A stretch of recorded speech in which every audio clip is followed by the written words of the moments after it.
You're telling me that there is a movie company in Hollywood right now that is funded by the CIA? Yes, sir. Did you know the CIA has quietly influenced Hollywood scripts for decades, shaping the portrayal of intelligence work to serve its own interests? From vetting scripts to providing, and I quote, technical advice, the agency fingerprints can be found on some of the biggest blockbusters.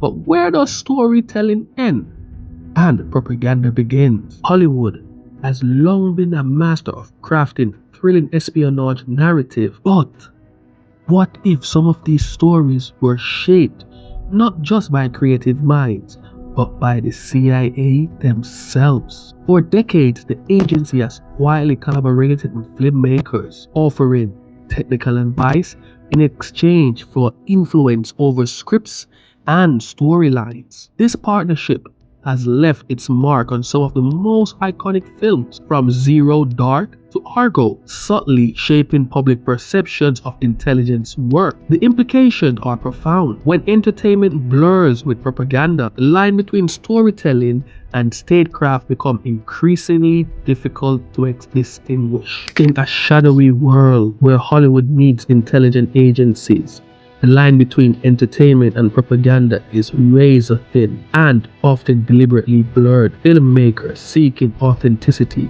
may turn to the CIA for technical advice, trading creative control for access to classified insights and agency approved narratives. But what happens when the quest for realism subtly shifts into public perception? The stakes are high. Audience walk away from spy thrillers, not just entertained, but informed or misinformed about covert operations, foreign policies, and national security. Directors must navigate a delicate balancing act, telling gripping stories without becoming mouthpieces for the government agendas. Do they reveal uncomfortable truth or lean into narrative that paint agencies in a historic, or should I say, heroic light?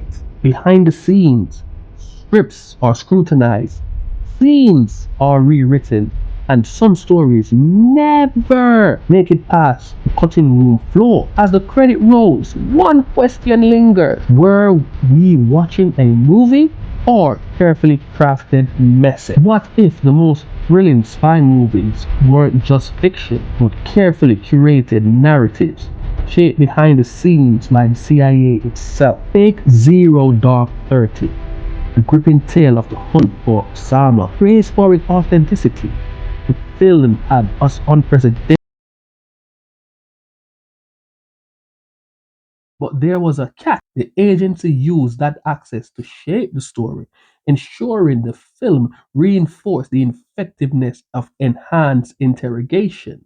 A euphemism for torture. Was this gritty realism or carefully planted propaganda? Then there's Argo, the Oscar winning thriller about a daring hostage rescue in Iran. The real events were tense enough, but the CIA worked closely with filmmakers to polish its image, turning a dangerous mission into a triumph of American ingenuity. The results? A gripping film that painted the agency as a band of creative heroes, quietly rewriting history along the way. Even popcorn flicks like The Recruit or Mission Impossible haven't escaped the agency's grasp. Scripts were adjusted, characters redefined, all to ensure the CIA was portrayed as clever, competent, and always in control.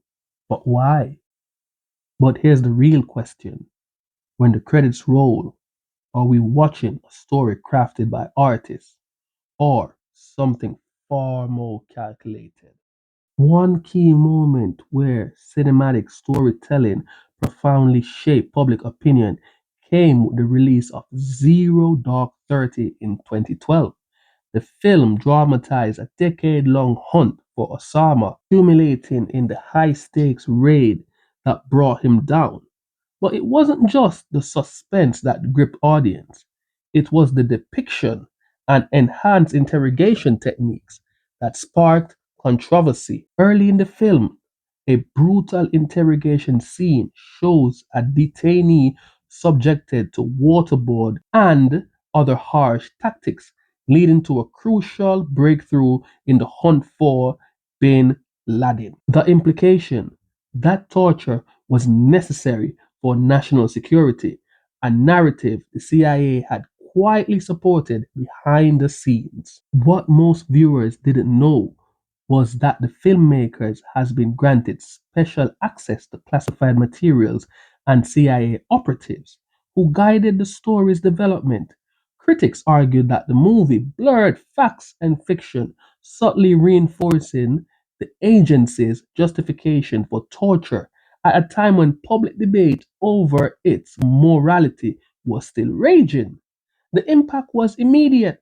Media outlets and political leaders seized on the film narrative, some using it to defend the CIA's controversial practices, while others decried it as propaganda disguised as entertainment. In just 2 hours, Zero Dark 30 didn't just recount history, it reframed it.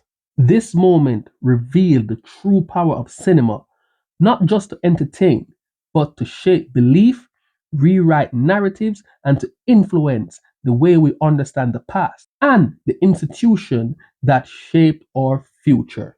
Hollywood and CIA share a complex, often hidden relationship where storytelling and statecraft collide. Films like Zero Dark 30 and Argo reveal how the agency has influenced narratives, shaping public perceptions by guiding scripts and granting filmmakers access to classified information at a price. This collaboration allows the CIA to polish its image, frame controversial tactics as necessary, and subtly steers audiences towards seeing the agency as heroic and competent. The result is a powerful form of soft influence where entertainment blurs with propaganda, leaving viewers to question whether they're watching a story crafted by artists or shaped by unseen hands.